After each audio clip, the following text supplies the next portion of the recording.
नमस्ते और सजीव दर्शकों, आपका स्वागत है वैदिक वाइब्स पर, जहां हम वैदिक संस्कृति के अद्वितीय आदर्शों की खोज में निकलते हैं।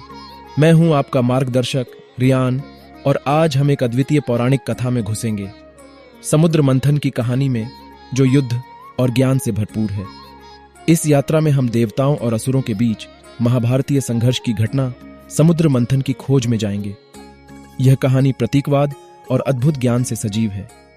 हमारी यात्रा हमें एक ऐसे विश्व में ले जाएगी जहां देवता और असुर एक महान प्रयास के लिए संगठित होते हैं, उच्च बनाया गया पर्वत मंदिर पार करने के रूप में और सर्प वासुकी को ताक के रूप में इस्तेमाल करते हैं। देवता और असुर वासुकी को विपरीत दिशाओं से खींचते हैं, तो इस प्रयास की उद्देश्य स्पष्ट हो जाता है, अमृत की प्राप्ति की खोज। यह मंथन दिव्य उपहारों और कठिन चुनौतियों की एक अद्वितीय श्रृंखला की शुरुआत करता है। मंथन के बीच में परम देवी लक्ष्मी निकलती हैं और आपकी शुभकामनाएं बरसाती हैं। लेकिन यह सफर आसान नहीं है। जल्द ही जहरीले हलाहल का रूप लेते हैं, जो सब कुछ अपने पथ में ले लेता है। इस हलचल में भगवान विष्णु कुर्म के रूप में परिवर्तित होते हैं, माउंट मंदिर को समर्थन प्रदान करते हैं।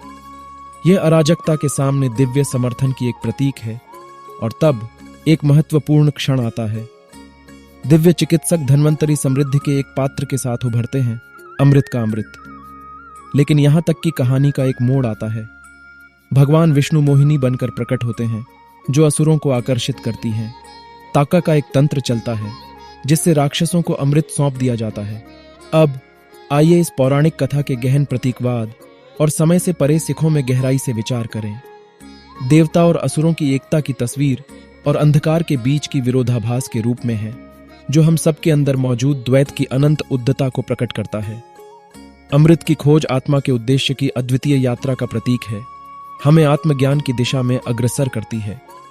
मंथन के दौरान हमारे जीवन की चुनौतियों का प्रतिनिधित्व करती है, हमें परिश्रम और मजबूती की महत्वपूर्णता सिखाती है।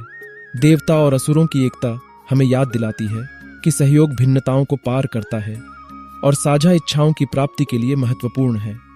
जब हम इस उत्कृष्ट समुद्र मंथन की यात्रा समाप्त करते हैं, तो इस कहानी में छिपी हुई अनमोल ज्ञान का आनंद उठाएं। अमृत से वंचित हो सकता है, लेकिन यह ज्ञान हमें एकता, परिश्रम और ज्ञान की प्राप्ति का मार्ग दिखलाता है, और यह सब हमारे हाथों में है। मैं आपसे अपने विचार साझा करने के लिए आमंत्रित करता हूँ। आपके जीवन में ये सबक कैसे प्रकट होते हैं, कृपया कमेंट में साझा करें। अगर आपको यह आवेशप्रद अन्वेषण पसंद आया है, तो कृपया हमारे वैदिक वाइब्स चैनल की सदस्यता लें, ताकि हम आपको हमारे शानदार वैदिक धरोहर की और अधिक रोचक जानकारी प्रदान कर सकें। धन्यवाद कि आपने मुझे इस चमत्कारी सफर में साथ दिया।